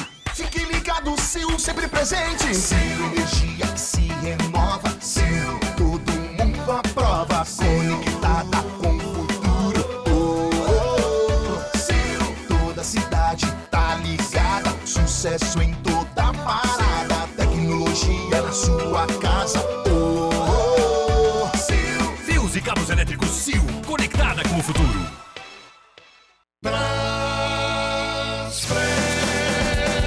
Sempre se reinventando, evoluindo para transportar melhor. Produtos farmacêuticos, e-commerce, rodoviário, internacional. E pela Aeropress, Vai de avião. Braspress, a sua transportadora de encomendas em todo o Brasil e Mercosul. Trânsito. Oferecimento Braspress, a sua transportadora de encomendas em todo o Brasil. Em São Paulo, ligue 2188-9000. Agora são 4 horas e 20 minutos. Eu trouxe há pouco informações sobre a rodovia Anchieta e agora destaco a rodovia Presidente Dutra, que também tem lentidão. No sentido Rio de Janeiro, congestionamento do quilômetro 229 até o 225 entre São Paulo e Guarulhos. O motivo para essa lentidão é a realização de obras ali na região. No sentido São Paulo, congestionamento do quilômetro 186 até o 188, um trechinho de 2 quilômetros na região de Santa Isabel. Bandeirantes acontece. 4h21. Zaidan, nosso entrevistado, vamos falar sobre Venezuela, já está conosco, já está na linha. Que, né, Ronald? O professor Rafael Villa, professor do Instituto de Relações Internacionais da Universidade de São Paulo e do Departamento de Ciência Política da Faculdade de Filosofia, Letras e Ciências Humanas da Universidade de São Paulo. Professor Rafael Villa, muito obrigado pela atenção conosco aqui na Bandeirantes. Uma boa tarde. Boa tarde, Zaidan. Boa tarde a todos. O senhor nasceu na Venezuela, né? Nasci, mas já tenho 32 anos morando no Brasil. Só não perdi o sotaque, né? Mas 32. claro, lógico. É uma marca registrada. É verdade, não? Até porque o idioma espanhol é extraordinário. Agora, é claro que o senhor, mesmo estando no Brasil há tanto tempo, acompanha profundamente o que acontece na Venezuela. E antes da gente, inclusive, enveredar por outros assuntos da Venezuela, eu vejo aqui uma informação que na Venezuela há 1.819 contagiados e 18 falecidos, são os números oficiais. E, por exemplo, a Human Rights Watch diz que esses números são completamente falsos e que há muito mais gente vítima do vírus. E houve o anúncio, professor, de que Nicolás Maduro e o Juan Guaidó chegaram a um acordo para uma atuação conjunta para que a Venezuela consiga assistência da Organização Pan-Americana de Saúde, a OPAS, e os dois lados, representantes de Guaidó e de Maduro, confirmaram esse entendimento. Então eu queria saber, primeiro, como é que o senhor vê o anúncio que o governo venezuelano faz do número de infectados e mortos, e segundo, o senhor se surpreende com essa cooperação inédita entre Maduro e Guaidó? Bom, enquanto aos dados oficiais sobre o número de casos e o número de falecidos, é muito difícil na Venezuela saber exatamente, não? Os números com mais precisão, assim como também acontece em outros lugares do mundo, mas no caso da Venezuela, qualquer dado é muito difícil ter uma ideia mais clara sobre ele, uma informação mais clara sobre ele. O que sí es cierto es que o número de casos pelo coronavírus e o número de mortos nas últimas 2 semanas ele vem aumentando de uma maneira considerável, ¿no? E isso tem a ver muito com a volta dos imigrantes, ¿no? Sobretudo miles de migrantes que estavam em países sudamericanos ficaram sem emprego, então têm voltado para o país. Agora, enquanto mas é muito difícil, não? Saber com exatidão qual é o número, não? O número de infectados, não? E o número de mortos.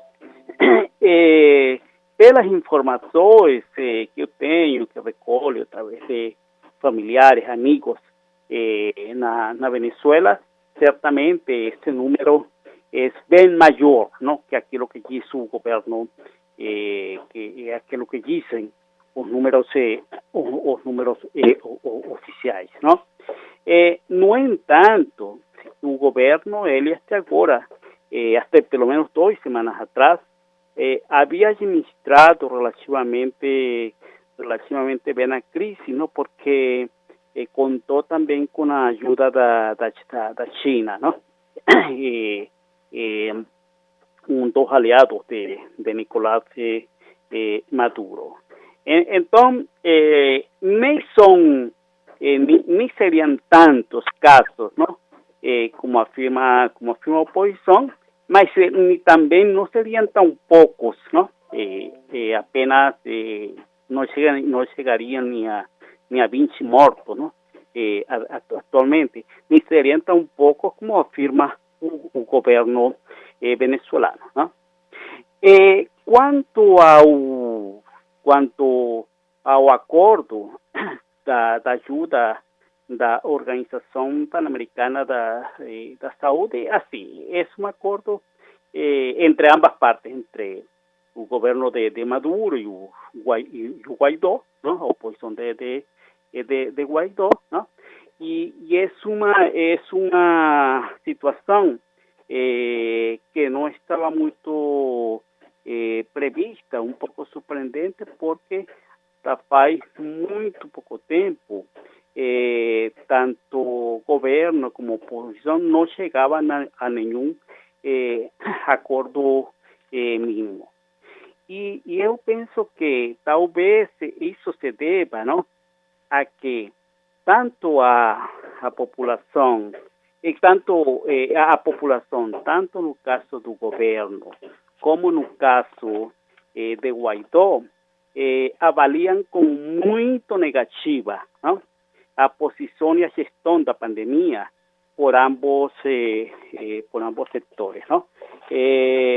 Uma pesquisadora, uma empresa de opinião pública, a Data Analysis, publicou alguns números no domingo passado, onde 56% ou 57% consideravam que Maduro havia gerido muito mal a crise da pandemia e 62% consideravam que Guaidó havia gerido muito mal a crise da pandemia. Então, de alguma maneira, esse acordo, não, sobre a operação da Organização Pan-Americana da Saúde na Venezuela, não, essa operação humanitária dessa instituição, ela se vê forçada pelo fato, não, pelo fato social, pelo fato de que a população vê de uma maneira tão pessimista e tão negativa a atuação de ambos setores.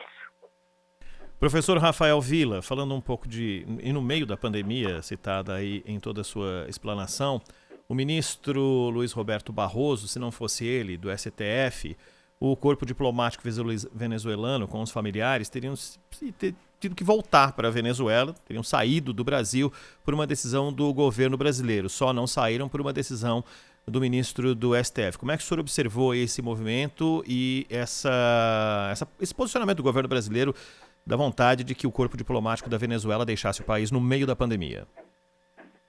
Bom, a decisão do STF, através do ministro Barroso, foi correta, não? Desde o ponto de vista, no sentido de não expor a essas pessoas a uma possível contaminação, não? Pelo Covid-19, voltando para a Venezuela. Agora, isso tem também de outro lado, não? Essa decisão foi ganho político, não? Para o governo de Maduro, não? E pouco o reconhecimento, não? De que ele ainda conta com uma diplomacia, não? No país, que na verdade, não? Essa é outra questão importante, não? Não se tratava só da saída do corpo diplomático venezuelano, não? De que eles voltassem, sino também que praticamente os venezuelanos aqui no país iam ficar totalmente desassistidos, por exemplo, de um corpo consular, não? Para suas gestões mais imediatas quanto a documentos, quanto a trâmites. Porque a diplomacia, não? Por exemplo, na embaixada venezuelana, hoje em dia está sob o comando de uma representante de Guaidó, não? Mas na prática isso não funciona, não funciona, não? O contato de venezuelanos, não? Com o país se dá através dos consulados. E o que ia sair era basicamente, esse corpo consular, não? Agora, não há uma decisão definitiva sobre isso, então eu imagino a situação de drama, não? De muitos venezuelanos, não? Que caso exista uma decisão que obrigue a esses venezuelanos, a esses diplomatas venezuelanos a saírem, esse grupo de venezolanos, que já são bastante aqui no Brasil, ficarão bastante desassistidos. Professor Rafael Villa, vendo a distância, e é claro, o senhor tem muito mais conhecimento e pode nos esclarecer, mas me parece que a Venezuela, que é um país, inclusive, que durante os anos das ditaduras na América do Sul, a Venezuela conseguiu ser uma ilha ali de democracia, embora com muitos problemas, né, muitas vezes com governos corruptos e tal. Mas me parece que a Venezuela mergulhou numa distopia. Porque... Uma distopia, né? Porque há uma ditadura, muita gente foi lançada na miséria, na fome, milhões de venezuelanos deixaram o país, há cálculos aí de 10% da população, talvez mais, indo para a Colômbia, para o Brasil, para o Equador, para o Chile. Aqueles que tinham um pouco mais de recursos foram para os Estados Unidos ou para a Espanha. E faltando comida, faltando remédio, faltando material básico nos hospitais. Uma distopia, aqueles coletivos armados pelo Estado, né? Grupos paramilitares. Enfim, uma situação trágica. Então eu queria saber, primeiro, se o senhor concorda com essa visão e, segundo, se o senhor vê saída a curto prazo para essa crise que se arrasta há anos na Venezuela. Primeiro, não? São vários aspectos, não, envolvidos na sua pergunta, não? Tem a crise dos, digamos assim, dos imigrantes, não? e de muitos refugiados, ao menos refugiados aqui no Brasil, que o Brasil é um dos poucos países que reconhece um dos latino-americanos que reconhece o refúgio político, ¿no? Para inmigrantes venezolanos, ¿no? En ese primer aspecto, ¿no? Y dada a crisis económica, ¿no? A inmigración sí es un problema para los países sudamericanos, más de otro lado un paliativo para a Venezuela, ¿no? Porque a economía venezolana, como todos sabemos, ela está falida, ¿no? Entonces,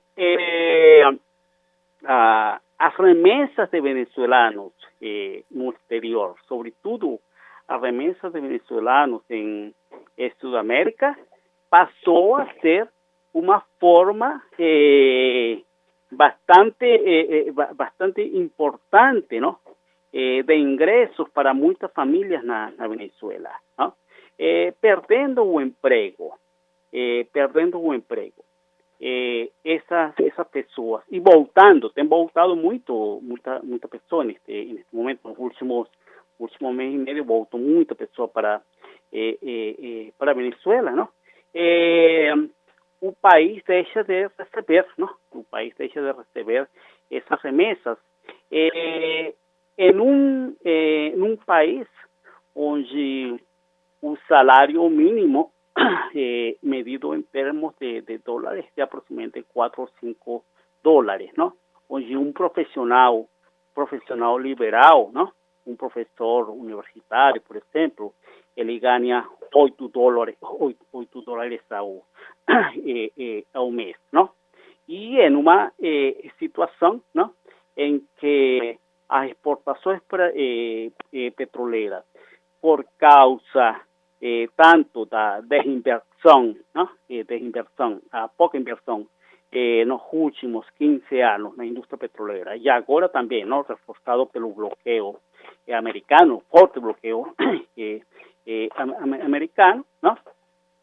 Faz então que a economia venezolana, o cenário, é de uma falência, ¿no? De uma falência total, ¿no? Isso supõe que a queda do PIB deve estar entre 20 a 30%, ¿no? Entre 20 a 30% neste ano de 2020, ¿no? Eso de un lado. De otro lado, ¿no? A Venezuela es un país donde há uma falência quase absoluta dos serviços públicos básicos, ¿no? Luz, água, gás e gasolina, ¿no? Prácticamente os venezolanos, ¿no? En este momento pasan días, semanas, ¿no? Sin esses serviços. No caso da gasolina, ¿no? Agora os venezolanos terão, pelo menos por algumas semanas, um paliativo, porque chegaram vários barcos, ¿no? do Irão que estão fornecendo, ¿no? Que estão fornecendo gasolina, ¿no? para os venezolanos, ¿no? Mas em uma situação em que isso levou, por exemplo, a que os preços da gasolina, que antes era praticamente a gasolina era prácticamente de graça, ¿no? Bien, con $1 você podia encher o tanque, ¿no? Hasta de un camión. Agora passou, existem vários preços, alguns a preços internacionais, ¿no? Desde esta semana, esse sistema, a preços internacionais ou a 1 centavo de dólar, que são mais ou menos ao câmbio local, 5 mil bolívares, não? Mas o problema é que, não? O problema é que em uma situação onde existe também uma falência dos salários, não? Dos salários do venezuelano, onde há um empobrecimento geral, não? Há um empobrecimento geral da população, não? Esses venezuelanos, não? Eles não têm como nem como adquirir esta gasolina, porque ninguém pode viver, não? Ninguém pode viver com 4 dólares como salário mínimo ou um profissional liberal com 8 dólares ao mês. Perfeito. Professor Rafael Villa, do Instituto de Relações Internacionais da Universidade de São Paulo, muitíssimo obrigado pela atenção com a Rádio Bandeirantes. Até uma próxima oportunidade. Até logo. Até logo. Um prazer. 4h40. Já tem mais um tema, mais notícias, análise aqui no Bandeirantes Acontece. Bandeirantes Acontece.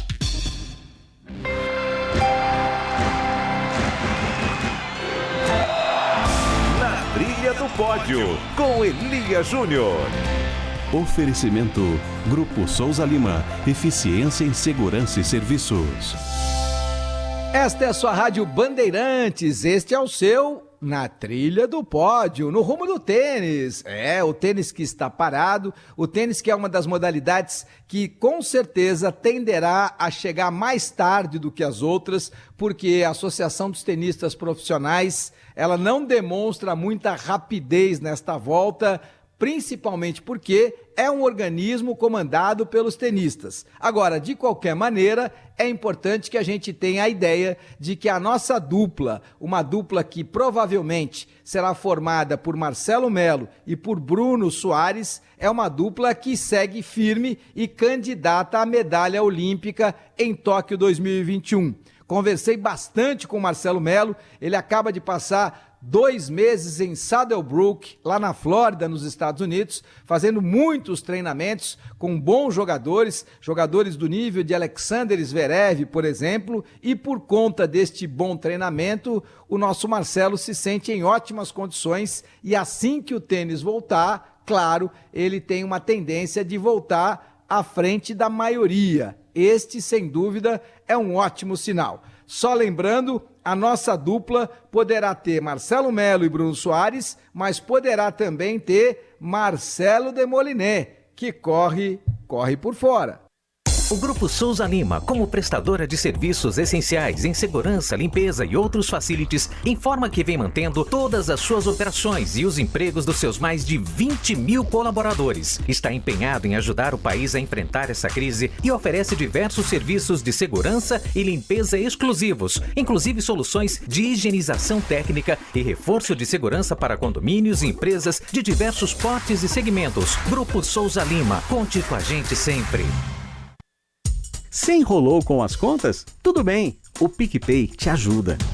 O app foi criado para facilitar a sua vida e mudar a sua relação com os meios de pagamento. Pagar de um jeito simples e eficiente. Com o PicPay, você pode pagar e parcelar seus boletos em até 12 vezes. Quer ter mais tranquilidade e tempo para pagar? Garanta essas vantagens e muitas outras que você só tem com o PicPay. Baixe agora e aproveite. PicPay. Sempre se reinventando, evoluindo para transportar melhor. Produtos farmacêuticos, e-commerce, rodoviário, internacional. E pela Aeropress, Braspress, a sua transportadora de encomendas em todo o Brasil e Mercosul. Pra se manter conectado, pode contar com a gente.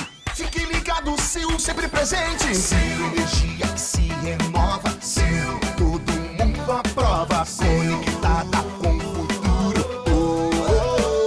Sil, toda cidade tá ligada. Sucesso em toda parada. Tecnologia na sua casa. Sil, fios Trânsito. Oferecimento Braspress, a sua transportadora de encomendas em todo o Brasil. Em São Paulo, ligue 2188-9000. Ronaldo Rodrigues conosco. Boa tarde, Ronaldo. Boa tarde, Ronald, Zaidan. Excelente tarde a todos. Falar do caminho ficando intenso já pela marginal do Rio Tietê, no sentido da rodovia Ayrton Senna. Já começa pela pista expressa, o motorista tem redução de velocidade ali já na altura da ponte Estaiadinha. E segue mais carregado até o acesso à Dutra. Quem utiliza a pista central ou pista lateral ganha tempo nesse pedaço da Tietê. Já o sentido Castelo Branco, boas condições ainda de ponta a ponta, caminho vale a pena. Fique em casa, depois você terá muito tempo para rodar com o Veloy por aí, sem filas em pedágios e estacionamentos e 12 mensalidades grátis. Veloy.com.br. Tenda Atacado, qualidade, variedade e os melhores preços. O Tenda é vantagem por atacado. Aproveite. Indicadores econômicos. A Bovespa em forte alta, 2,23%, com 93.075 pontos. Euro em queda, 1,87%, cotada a 5,70. E o dólar em forte queda também, 2,72 é a queda, 5,06 o valor do dólar. Oferecer oportunidade de bons negócios é o compromisso do Tenda Atacado. Aproveite a promoção especial comerciante. Ofertas desta quarta. Óleo de soja Concórdia PET 900 ml, 3,49. Macarrão com ovos Adria, pacote 500 gramas, 2,15. Papel higiênico Ultra Folha Dupla Dualete Elite, pacote 12 unidades de 30 metros, 10,99. Nas lojas, em shopping centers, estacionamento gratuito para clientes. O Tenda Atacado está funcionando em horário normal. Repórter Bandeirantes. 4 horas e 45 minutos. A Organização Mundial da Saúde anuncia que vai retomar os testes com a hidroxicloroquina. Eles haviam sido suspensos no dia 25 de maio, depois de um estudo publicado na revista científica The Lancet, que indicava não haver benefícios no uso da substância para a Covid-19. Ontem, porém, a revista publicou uma manifestação de preocupação com os dados usados no estudo e que uma auditoria está em andamento. Agora de Brasília, informações com João Pedro Melo. Um relatório da CPMI das fake news identificou mais de 2 milhões de anúncios que foram pagas com verbas da Secretaria de Comunicação da Presidência da República em canais de conteúdo considerados inadequados. Esses dados constam em um relatório elaborado por consultores legislativos a pedido dessa CPMI e dizem respeito ao período do dia 6 de junho até o dia 13 de julho do ano passado. Ao todo, os consultores identificaram 813 canais considerados inadequados que propagaram mais de 2 milhões de anúncios. Desse total, 47 são sites que divulgam notícias falsas, 741 canais do YouTube que foram removidos pela plataforma por descumprimento de regras, 12 sites com notícias sobre jogos de azar, 7 que fazem ofertas de investimentos ilegais e outros 4 com conteúdo pornográfico. 4 horas e 47 minutos. O presidente Jair Bolsonaro decide vetar o uso do saldo remanescente do Fundo de Reservas Monetárias, cerca de 8,6 bilhões de reais, para o combate ao novo coronavírus. A decisão foi publicada na edição desta quarta-feira do Diário Oficial da União. A destinação do dinheiro tinha sido aprovada em maio pelo Congresso Nacional. Agora de Salvador, informações com William Tales Silva. É implantado o toque de recolher em 19 cidades do sul baiano. A medida busca reduzir o avanço do coronavírus na região, que já alcançou 100% de lotação nos leitos. Está proibida a circulação de pessoas entre 6 da tarde e 5 da manhã, sendo permitido apenas o funcionamento de serviços essenciais neste período. Nestas cidades, foram registrados quase 700 casos de coronavírus e 4 mortes. O toque de recolher é válido de hoje até terça-feira, dia 9 de junho. 4 horas e 48 minutos. Repórter Bandeirantes. Tem mais uma informação com o Ronaldo Rodrigues. Chama a atenção agora o trânsito mais carregado pela Rebouças, no sentido da marginal do Rio Pinheiros. Com paciência até que dá para fazer o caminho. Quem preferiu o trajeto aí pela Cardeal Arco Verde, faz um bom trajeto aí, o caminho está mais tranquilo. Quem segue pela Rebouças no sentido da Paulista, trânsito apenas intenso, não há pontos de parada. Com a Western Union é fácil enviar dinheiro online para os Estados Unidos, América do Sul, Europa e muito mais. Baixe hoje mesmo o app W Brasil e transfira dinheiro sem sair de casa. Bandeirantes acontece. Faltando 11 minutos para as 5 horas da tarde. Cláudio Zaidan, o decreto lá no Rio de Janeiro tirou o IABAS, a organização social que é alvo do inquérito e que expôs o governador Wilson Witzel. E agora a decisão do governo é mexer em tudo, afastar todo mundo que está envolvido com a construção de hospitais de campanha. Demoraram demais, para tomar providência e daqui a pouco nós já vamos ter passado do pico da doença e os hospitais não estão à disposição no Rio de Janeiro, né, Zaidan? O governo do Rio é, no mínimo, muito incompetente. No mínimo. E é preciso investigar o que aconteceu. Há denúncias muito sérias, né? Já foi afastado lá boa parte do staff da Secretaria de Saúde do Rio. Mas é preciso que a investigação continue. Há denúncias contra o Witzel. Se ele tem culpa ou não, a justiça deve determinar. E não o noticiário, né? Mas, no mínimo, incompetente. Incompetente é demais, porque não consegue entregar. Aliás, até em coisas muito menos importantes, nós temos visto a morosidade, a lentidão, os pedágios que existem nas obras públicas, né? O Brasil, por exemplo, montou, duas estatais por conta do trem-bala, que não existe. O trem-bala foi tão rápido que ninguém viu, mas os caras continuam lá trabalhando naquele troço que não gere coisa nenhuma, não administra coisa nenhuma. Não existe trem-bala para ser administrado. É um projeto abandonado, dinheiro continua sendo gasto nisso. Imagine então na área da saúde, né?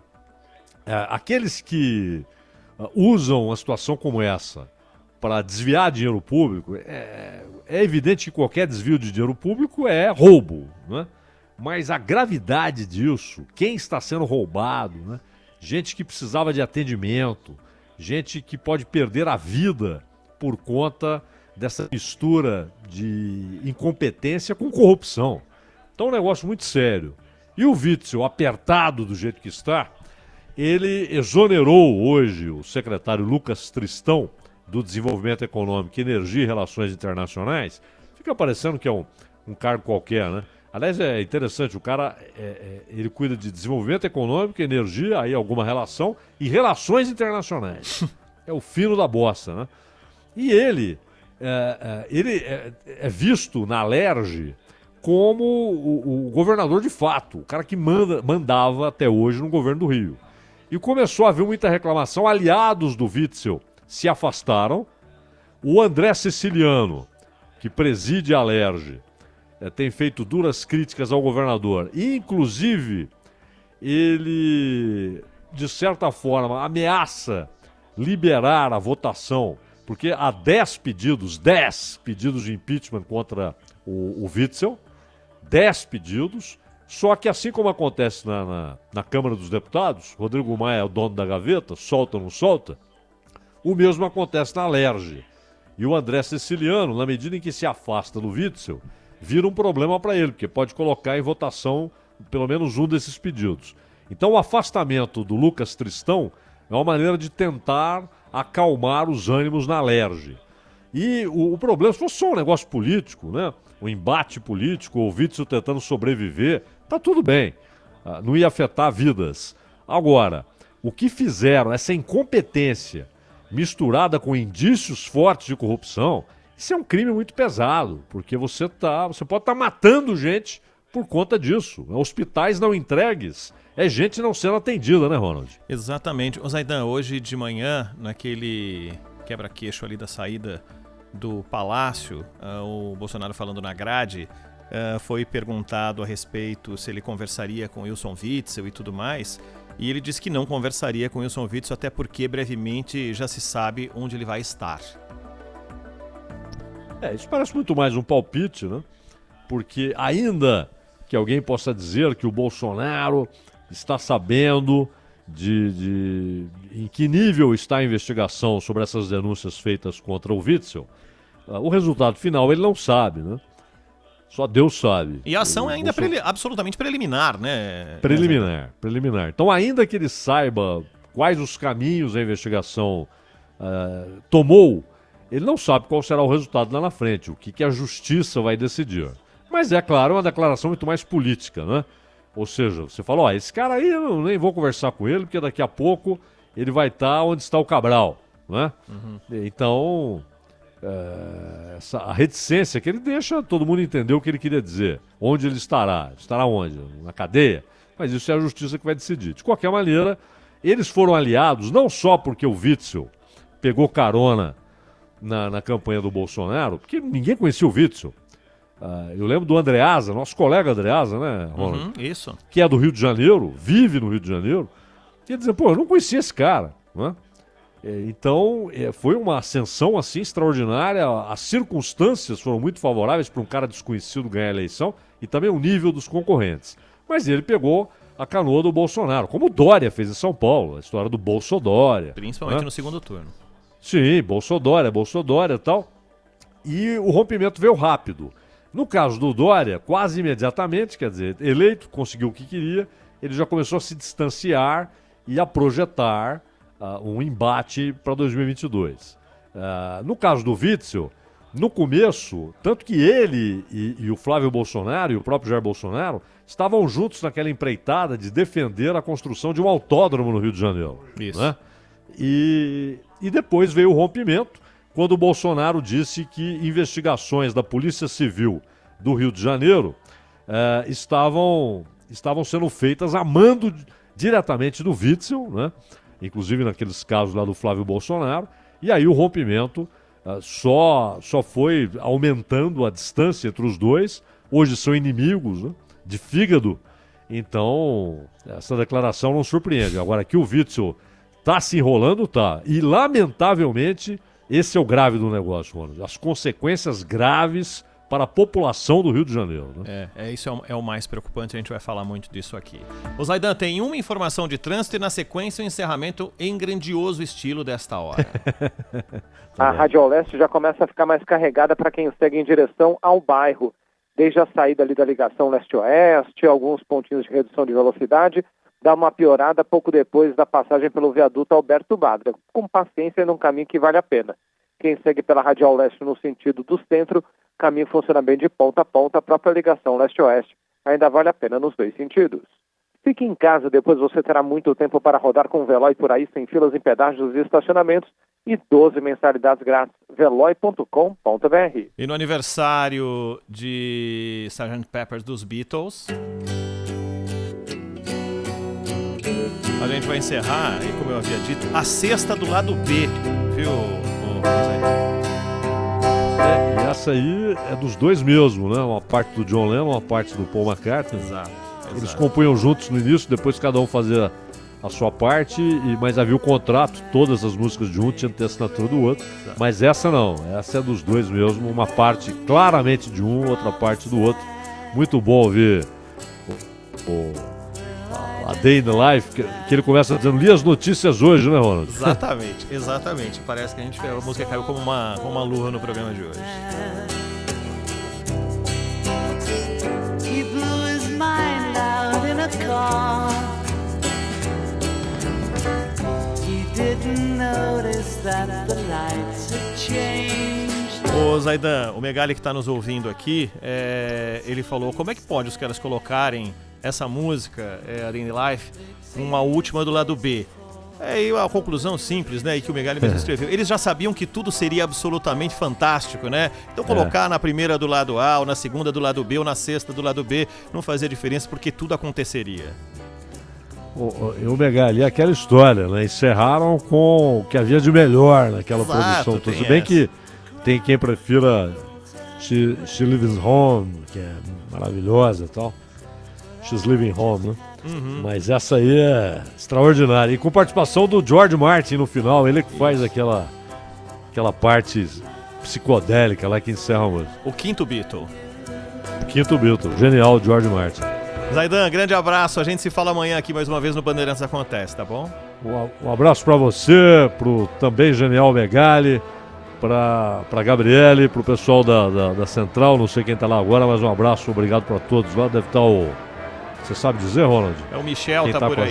gente? O Michel Lopes. Isso, o Michel tá por aí. Toda a equipe tem também o nosso querido Menotti, que tá lá no nosso suíte. Roberto Dias também tá lá. Um abraço pra todos, até amanhã, Ronald. Valeu, Zaidan. Grande abraço a todos, amanhã tem mais Bandeirantes Acontece, vem aí o Bastidores do Poder.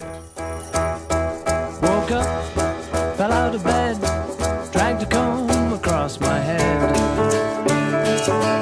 Found the way downstairs and drank a cup. And looking up, I noticed I was late. Found my coat and grabbed my hat. Made the bus in seconds flat. Found my way upstairs and had a smoke. And somebody spoke and I went into a dream.